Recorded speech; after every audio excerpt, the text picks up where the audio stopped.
Bismillahirrahmanirrahim. Assalamu alaikum, my dear students. My name is Muhammad Aslam and I am your computer teacher. आज का हमारा topic जो है वो डेट फंक्शन को हम स्टडी करेंगे और इसके साथ मजीद कुछ फंक्शन हम स्टडी करेंगे। जैसे कि आपको मालूम है कि हम बिल्ट इन फंक्शन को स्टडी कर रहे हैं और प्रीवियस लेक्चर में हम बिल्ट इन फंक्शन की डेफिनेशन और उस हवाले से कुछ हमारे सिलेबस में जो बिल्ट इन फंक्शन शामिल हैं उनमें से वन बाय वन हम स्टडी करते चले जा रहे हैं। तो उनमें से आज का जो हमारा टॉपिक है वो डेट फंक्शन के हवाले से। पहले तो इसको समझ लीजिए कि किसी लैंग्वेज को यूज करते हुए आप डेट फंक्शन के साथ दो काम कर सकते हैं कि या तो आप डेट को व्यू कर सकते हैं कि करंट सिस्टम डेट क्या है, यानी हर कंप्यूटर के अंदर एक छोटी सी बैटरी लगी हुई होती है, छोटा सा सेल लगा हुआ होता है और कंप्यूटर के अंदर एक फंक्शनैलिटी यानी यूं समझ लें कि एक जो घड़ी है उसका सर्किट भी कंप्यूटर के अंदर लगा हुआ होता है जो उसके डेट और टाइम को के लिए कंस्ट्रक्ट किया जाता है। और सवाल ये पैदा होता है कि कंप्यूटर को ऑफ कर दें या ऑन कर दें, तो वो जब ऑफ करते हैं तो जो सेल अंदर लगा हुआ है वो उस डेट और टाइम को चलाए रखता है और ऑफ रहने के बावजूद कंप्यूटर जब नेक्स्ट टाइम जब आप पावर ऑन करेंगे तो आपको वही डेट मिलेगी जो पहले से सेट थी।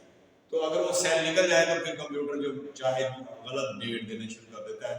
तो इसी तरह मोबाइल में भी आपने देखा होगा कि first time when you purchase the computer और मोबाइल तो you have to set the date and time. तो इस हवाले से डेट फंक्शन जो है basically this function is used to set number one, या तो आप अपने कंप्यूटर को देखें तो डेट गलत आ रही है तो you can set the date by using date function. दूसरा काम ये है you can also view retrieve need to get back to view the date कि क्या सिस्टम की डेट क्या है। हम इसको इस तरह से कंप्यूटर पर्सन बोलते हैं सिस्टम डेट। तो ये फंक्शन सिस्टम की डेट को कॉपी करके आपके प्रोग्राम में डिस्प्ले करता है। तो अगेन इसको रिपीट करते हैं कि this function is used to set, या तो ये डेट को चेंज करेगा, तब्दील करेगा अगर गलत है, या ये व्यू करवाएगा, आपको शो करेगा। दोनों तरह से मैं इसको अप्लाई करके दिखाता हूं आपको। तो द करंट डेट, यानी कि जो भी करंट डेट होगी या उसको रिट्रीव करेगा या उसको डिस्प्ले करेगा, सेट करेगा। इसका फॉर्मेट ये है क्योंकि ये जो फंक्शन हम स्टडी कर रहे हैं ये स्ट्रिंग टाइप फंक्शन है और स्ट्रिंग टाइप फंक्शन के साथ जो है हम जानते हैं कि उसके साथ डॉलर साइन आता है। तो अगर अब ये फॉर्मेट ये दिया date equal to V dollar, mean इसका ये है कि वी डॉलर के अंदर आप कोई डेट स्टोर करवा लें पहले, this one is a variable, और देन जब आप वेरिएबल यहां लिखेंगे तो ये वैल्यू इस डेट को असाइन हो जाएगी, देन आप उसको प्रिंट करवा लें। तो इसी हवाले से आगे इसकी एग्जांपल पे चलिए कि प्रिंट डेट डॉलर। अगर आप इस तरह से कमांड लिखते हैं, लाइन नंबर तो आपको पता है, आप लाइन नंबर में इसको करके देखें या आप विदाउट लाइन नंबर भी आप इसको यूज करेंगे तो ये एग्जीक्यूट हो जाएगी कि मिसाल के तौर पर प्रिंट डेट डॉलर। तो ये कमांड यहां तक जो कमांड है या फंक्शन जो है ये डेट का फंक्शन हम स्टडी कर रहे हैं और ये प्रिंट स्टेटमेंट्स का आउटपुट दिखाने के लिए साथ इस्तेमाल की जाती है। तो ये डेट करंट डेट दिखा देगा, आपको शो कर देगा जो भी सिस्टम की डेट है, गलत है ये सही है। मिसाल के तौर पे अगर आप लिखें प्रिंट डेट डॉलर तो आउटपुट आएगा, फर्ज करें ये गलत आउटपुट आ रहा है कि 11/14/2005 ये गलत डेट है। फर्ज करें हम समझते हैं कि ये गलत डेट है, यही दिखा रहा है सिस्टम, या कोई और गलत डेट दिखा रहा है जो आज के दिन से मैच नहीं कर रही। तो देन आपने ये करना है कि डेट डॉलर इक्वल टू जो करेक्ट डेट है वो आप लिखें। मिसाल के तौर पे आज डेट है 31 दिसंबर 2020, तो आप इसको इन्वर्टेड कॉमास में देंगे। तो जब आप इसको इन्वर्टेड कॉमास में देंगे तो ये डेट जो है ये सेट हो जाएगी। और अब जब आप कंप्यूटर में ये कमांड चलाएंगे, प्लीज दोबारा सुनिए, जब गलत हो डेट अगर गलत डिस्प्ले कर रहा है तो देन ये डेट दिखाने का तरीका है जिसको हमने रिट्रीव कहा, और ये जो सेट करने का तरीका वो ये है date dollar equal to sign और करेक्ट डेट दरमियान में माइनस का साइन आपने लगाना और इन्वर्टेड कॉमा आपने ये इसका सिंटेक्स के हवाले से है और ये डेट सेट हो गई यानी प्रेस द एंटर की। और व्हेनेवर जब कभी भी अब आप प्रिंट डेट डॉलर इस्तेमाल करेंगे तो ये डेट गलत नहीं नजर आया करेगी, फिर ये करेक्ट डेट दिया करेगा। और शर्त ये है कि आपके कंप्यूटर की बैटरी जो है सेल जो है वो नया डालें तो ये डेट फिर गड़बड़ नहीं करेगी, खराब नहीं होगी। चलते हैं नेक्स्ट टॉपिक की तरफ, that is mid dollar function. तो ये मिड डॉलर फंक्शन जो है मिड में से कोई वैल्यू हमें रिटर्न करके दिखाता है जो हम चाहेंगे। तो आइए पेज नंबर मिड डॉलर में हम चलते हैं, पेज नंबर है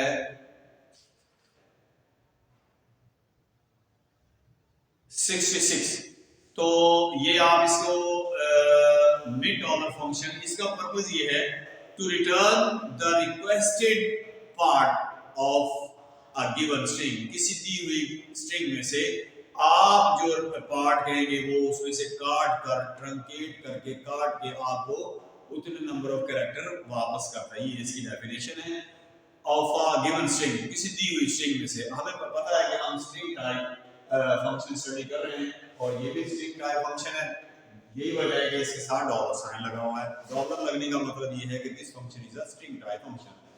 तो इसमें स्ट्रिंग टाइप फंक्शन में to return the requested part of a given string n is the integer expression in the range from 1 to 255। आप इसमें जो रेंज दे सकते हैं वो m जो है वो 1 से लेके 251 to 255 तक आप वैल्यू यहाँ m की जगह पे दे सकते हैं, क्योंकि इस x डॉलर की जगह पे आप देंगे कोई स्ट्रिंग, कोई मैसेज, कोई नेम, कोई स्ट्रिंग, इस तरह से आपको वैल्यू देंगे, यानी that is in the form of alphabetical characters और enclose in double quotation marks. अच्छा, m is an integer expression that is 0 to 255। अब n इसमें देखिए जो n है वो 1 to ये वाला n 1 से लेके 255 और ये m जो है 0 से लेके 255। यानी जब हम स्पेसिफाई करेंगे n की कोई वैल्यू तो वो 1 से लेके 255 तक, इससे आगे या इससे कम नहीं हो सकती। और इसी तरह n की जगह आप 0 से लेके 255 तक वैल्यू आप इनपुट कर सकते हैं। और ये x डॉलर की जगह जो है to put any type of string. ये अगर आपको समझ नहीं आया तो मैंने इसका एक प्रोग्राम छोटा सा लिखा है, अभी इसको हम क्लियर कर लेंगे। मिसाल के तौर पर देखिए, हमने एक वेरिएबल लिया $1। अब $1 आपको पता है कि किसी भी वेरिएबल के साथ अगर डॉलर साइन लग जाए तो ये वेरिएबल अब स्ट्रिंग टाइप वेरिएबल बन गया। अच्छा, उसके बाद हमने इसमें एक वैल्यू स्टोर की है वी लव पाकिस्तान। ये डबल कोटेशन मार्क्स में दो निशानियां हैं, स्ट्रिंग कांस्टेंट की और स्ट्रिंग वेरिएबल की। एक वेरिएबल के साथ डॉलर लगा होना चाहिए, ये लास्ट कैरेक्टर डॉलर होना चाहिए, तो this one is a string type variable. और ये एक मैंने स्ट्रिंग दी है that is a consecutive character, तो this must be enclosed in double quotation marks. तो ये स्ट्रिंग कांस्टेंट बन गया, ये स्ट्रिंग कांस्टेंट स्टोर हो गया $1 के वेरिएबल में। अब यही $1 हमने फंक्शन को यूज करते हुए यहां इस जगह पे हमने देना था, इस जगह पे आप पढ़ करें कि $, दे दें। इसी तरह से ये $, ये $, अगर इसे स्क्यू में आप प्रिंट भी लिख दें तो प्रिंट $, $, का मतलब ये $, भी वी लव पाकिस्तान, और 4 का मतलब m और इस 4 का मतलब m। इसका मतलब हमें काट कर दो दरमियान में से कैरेक्टर नंबर 4 से लेके कैरेक्टर नंबर 4 तक। अब हम इसमें गिनते हैं, ये पहला कैरेक्टर 1, ये 2 स्पेस 3 L4 है, तो इसका मतलब 4 से स्टार्ट करो, तो ये 4 से स्टार्ट करेगा और 4 तक दो तो 1 2 3 4, इसका मतलब ये LOVE रिटर्न करेगा, इसका आउटपुट होगा LOVE। तो ये इसने 4 से लेके पूरी स्ट्रिंग में से 4 नंबर ऑफ कैरेक्टर 4 से ही शुरू किया और 4 तक आगे बढ़ते हुए हमें नंबर ऑफ वैल्यू रिटर्न की। और इस जगह पे जो n की जगह है 1 to 255 तक वैल्यू पुट कर सकते हैं, इंटीजर वैल्यू, और यहाँ आप 0 से लेके 255 तक की वैल्यू पुट कर सकते हैं, और यहाँ स्ट्रिंग जैसे भी आप चाहें दे सकते हैं। तो मुझे उम्मीद है कि ये आपको मिड और समझ आ गया होगा। इस हवाले से आज चलते हैं next topic, that is the right function. A right function is used to return specified rightmost character। ये क्या करता है, राइट साइड से नंबर ऑफ कैरेक्टर काट कर रिटर्न करता है जो यूजर असाइन करता है, स्पेसिफाइड करता है।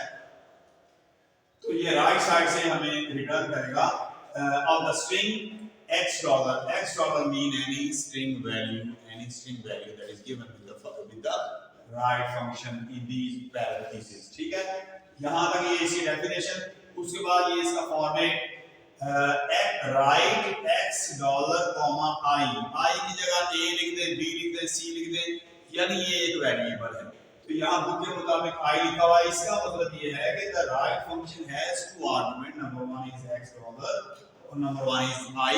इसका मतलब यहाँ स्ट्रिंग आएगी और यहाँ कोई इंटीजर वैल्यू आएगी। तो इसी तरह से जैसे हमने पहला फंक्शन पढ़ा उसी तरह का ये फंक्शन है। ये फॉर्मेट हमने इसका देखा और ये एग्जांपल मैंने आपको इसमें आपको लिख के दिखाई है। यहाँ हमने उसी तरह से a डॉलर लिया या b डॉलर ले ले, any variable you can put here, but the last character of variable must be a dollar sign, क्योंकि आगे जो वैल्यू पुट कर रहे हैं वो इन्वर्टेड कॉमास में है। इसका मतलब है ये स्ट्रिंग कांस्टेंट है और ये हमें बता रहा है कि ये एक स्ट्रिंग टाइप वेरिएबल है।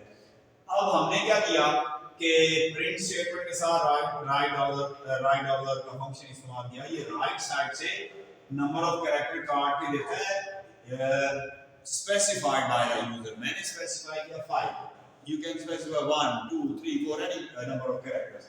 तो a डॉलर का मतलब है डिस्क ऑपरेटर, यहाँ आ गया a डॉलर की जगह आ जाएगा, ये वैल्यू पे हमने a डॉलर में स्टोर की हुई थी, यहाँ आ गया डिस्क ऑपरेटर। 5 का मतलब है राइट साइड से 5 कैरेक्टर काट कर दो। तो राइट साइड कौन सी बनती है, ये वाली। तो ये r से शुरू हो रहा है 1 2 3 4 और ये 5, यानी ये जो मैंने अंडरलाइन किया हुआ है ये रेटर बनता है। तो इसका मतलब ये वैल्यू रन और एग्जीक्यूट द प्रोग्राम, तो आपको जो आउटपुट आएगा वो आएगा रेटर। अगर मैं यहाँ 6 कर दूंगा तो ये रेटर आ जाएगा, अगर 7 कर दूं तो फिर रेटर आ जाएगा, 8 कर दूं तो ऑपरेटर आ जाएगा। ये हम it is up to the user, उसकी जो रिक्वायरमेंट है उसके मुताबिक वो इस इन फंक्शन को यूज कर सकता है। वह हमने 3-4 फंक्शन पढ़े और मैं आपको ये बता दूंगा, आपने इसका होमवर्क भी करना है। आपको मैंने इसके नोट्स भेजे हुए हैं, बुक में से भी निशान लगा के भेजे हुए हैं, आपने उसमें से एमसीक्यूज भी करने हैं और आपने उसका होमवर्क भी करना है। और हर फंक्शन की definition as a short question के तौर पे बोर्ड में आ सकती है, उसका सिंटैक्स बोर्ड में आ सकता है इसके लिए शॉर्ट क्वेश्चन के तौर पे, और डेफिनेशन और एग्जांपल आ सकती है शॉर्ट क्वेश्चन के लिए। तो इस तरह हर फंक्शन के आपने 3 चीजें याद करनी है, उसकी तारीफ, सिंटैक्स जिसको आप फॉर्मेट कहते हैं, and example of the function. तो इस हवाले से आज के टॉपिक के हवाले से अगर आपको कोई प्रॉब्लम हो गया, आपने क्वेश्चन करना हो तो you can call me, I appreciate it. Homework अपना लाजमी साथ साथ करते रहिएगा, जब स्कूल ओपन होंगे तो आपका होमवर्क जो है वो चेक किया जाएगा। बहुत शुक्रिया, वस्सलाम।